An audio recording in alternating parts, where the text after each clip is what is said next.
Chapter 5. You're Not Funny. Later, my mother cornered me in my room. Okay, she said, is that how dinner is going to be every day? A madhouse? It's not my fault, I told her. All I did was get promoted to 4th grade. My mother sat on the bed. Sudsy, maybe you're taking this too seriously. It's just a school kid's rhyme, you know. I'm sure it'll pass over in a day or two. Sure, I sneered. Tell that to all the kids at school calling me a rat. Tell it to Zippernose. Tell it to Joey. What does Joey have to say about all this? I laughed. Ha ha! He loves it. He's glad he's a rat. He says it's nature's way. He says it's a step up to being a man. She chuckled. Is that the way to a man? Is through a rat? Huh? I keep telling you it's not funny. You're right, she said. She spanked her own hand. There, bad mom. That'll teach me. I glared at her. You can forget it. If you're trying to make me laugh, it's not working. She pretended to pout. Darn. Okay, no more funny stuff. You're miserable, and that's that, right? Right. Bath didn't help? Yeah, it did until I had to get out. She snapped her fingers. Aha! All right. I'll tell you what we're going to do. I'm going to call the school and pull you out of there. We're going to hire a tutor to come in and teach you. She can sit on the toilet seat while you're in the tub. We'll serve all your meals.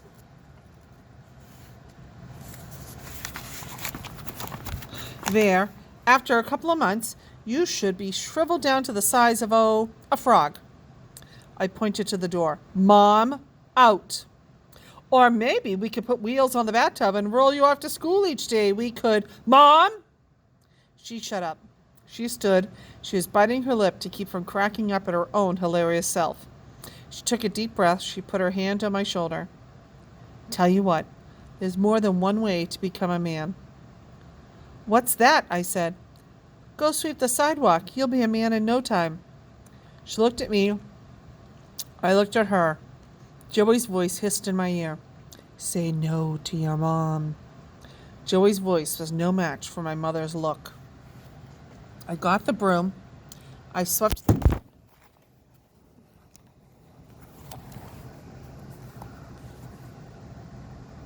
the sidewalk. My father had just cut the grass.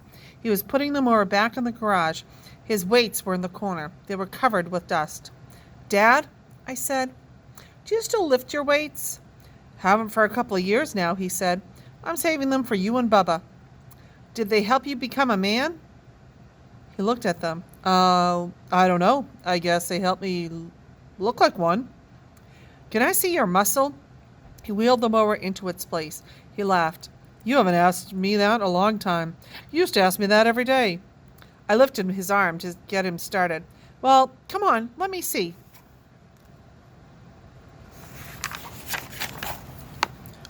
He put his hand behind his head and made the muscle.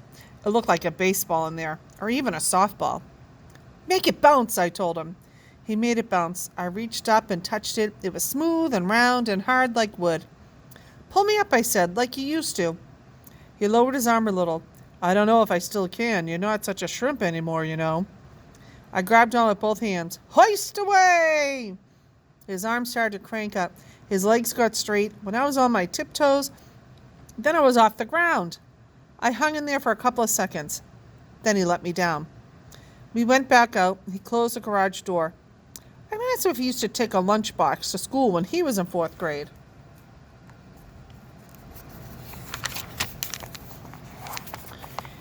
He thought. He nodded. Yep, I did. Did it have anything on the outside of it? Nope. It was one of those old-fashioned ones like Grandpa took to work. I wanted one just like his. No animals on it? Huh? Elephants? Anything? He shook his head. No, afraid not. It was black, but as dull as any lunchbox gets. He opened the front door. How about swings, Dad? Did you ever kick a little kid off a swing? He stopped. He looked at me funny. Where did that question come from? Somebody kick you off a swing? Oh, no, I said, heading inside. Just wondering. When I pulled down my bed cover that night, I found a mouse trap on my pillow. Dad thought we had a mouse once. It was set with a little piece of cheese. I tripped it with a pencil. It snapped like a cap pistol and flipped halfway to the ceiling. I grabbed the trap, charged down the hall to Zipper Nose's room, yanked open her door, and rifled the trap into the dark, right about where she would be lying in bed. The phone rang. I didn't bother with the squawks coming from Zipper Nose's room. I picked up the phone. A voice whispered, "Did you say no to your mother?"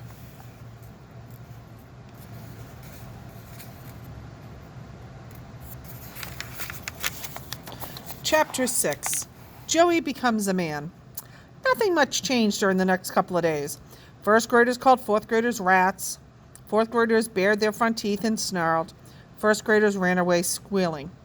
I kept opening doors for Judy Billings. Judy Billings kept ignoring me. By the second week of school, the first graders were tired of the game, and without the first graders calling them rats, the fourth graders pretty much forgot that they were what they were, except for Joey Peterson. Joey was doing just what he'd said, taking care of number one. I don't mean he went around kicking people in the kneecaps. I mean he did things pretty much his own way. He didn't care what anyone else thought. One day in class, we had pretend elections to learn how government works. Joey nominated himself for President of the United States. Then he voted for himself. He even looked different. He got his hair cut practically down to the nubs. "Like Marine boot camp," he said. He started wearing one of his father's old sweatbands around his head. He got a black marker and wrote number 1 on it.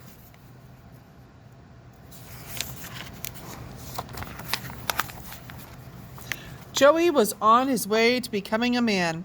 In fact, I think I saw him become a man before my very eyes on a Thursday at the schoolyard.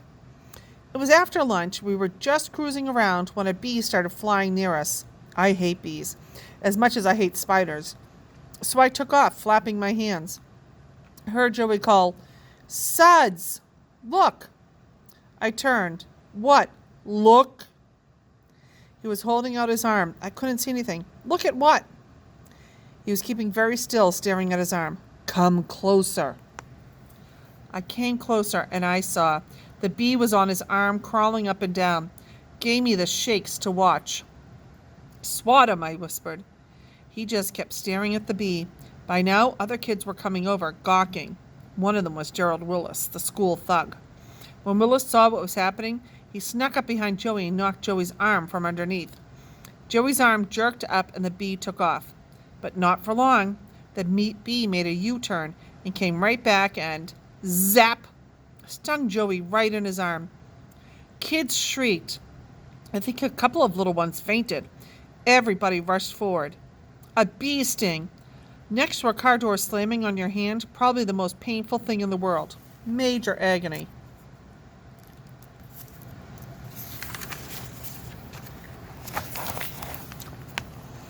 I tunneled through the mob. Would Joey be in convulsions? Conscious? Alive? He was grinning. He was staring at the little white bee seed bump on his arm, and he was grinning. He was a rat. He was a man. Girls swarmed over him. "Ooh, Joey, it must hurt so bad. How can you stand it? Ooh, Joey, don't you want to cry? Ooh, Joey, you're so brave. Ooh, Joey." One of those girls was Judy Billings. Judy Billings followed Joey around the rest of the day like a puppy dog. I walked home with him.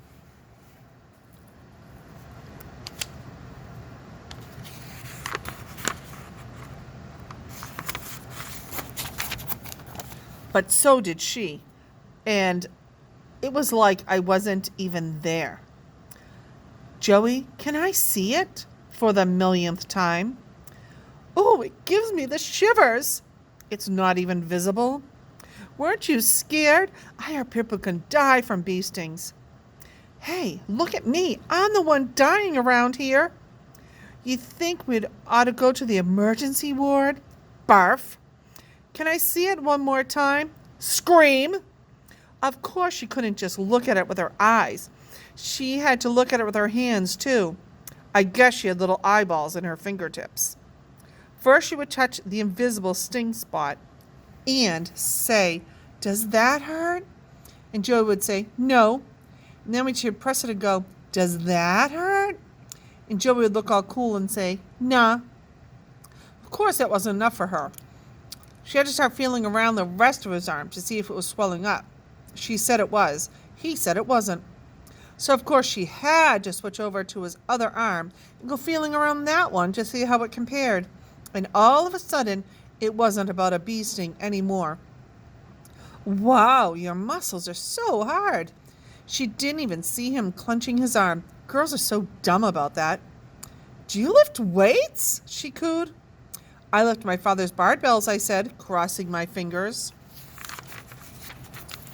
She gave him a look like, "Do you hear a voice? Is somebody else here?" As for Joey himself, it was a little hard to figure. I had to admit, he wasn't exactly sucking up to her. He was letting her do the talking. In fact, for a minute there, it even looked like he was trying to help me.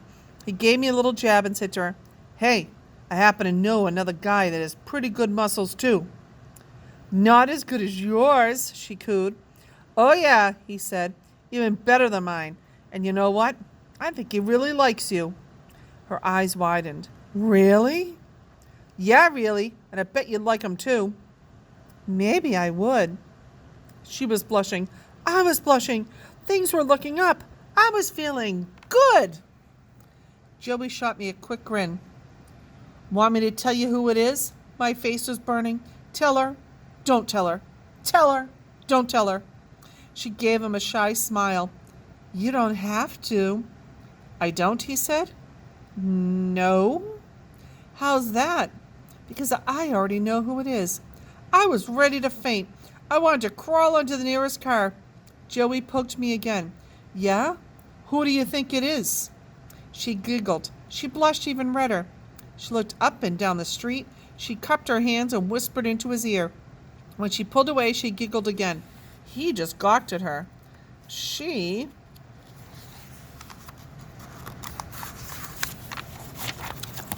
whispered some more in his ear. Then she ran off, giggling down the street. We walked. Joey didn't say anything, so I did. "Well?" "Well, what?" "Well, who did she say?" He shrugged. Nothing." I grabbed his shirt and jerked him to a stop. "Peterson? Who did she say?" He sniffed. He shrugged. He looked away. "Me?" "You?" "Yeah, she thought I was making it up about somebody else liking her because I was afraid to say it was me." I let his shirt go. "Oh, great. Good friend you are." He screeched. "What could I do? I was trying to help you." "Yeah? Big help. I didn't hear you telling her she was wrong. I didn't hear you say you don't like her." "I don't. You know what? You know it. You can have her all you want." "Traitor," I said. "Suds." "Traitor." I went to the other side of the street. After a while he called, "Suds, it's Friday. Stay over my house tonight?" "Never," I said.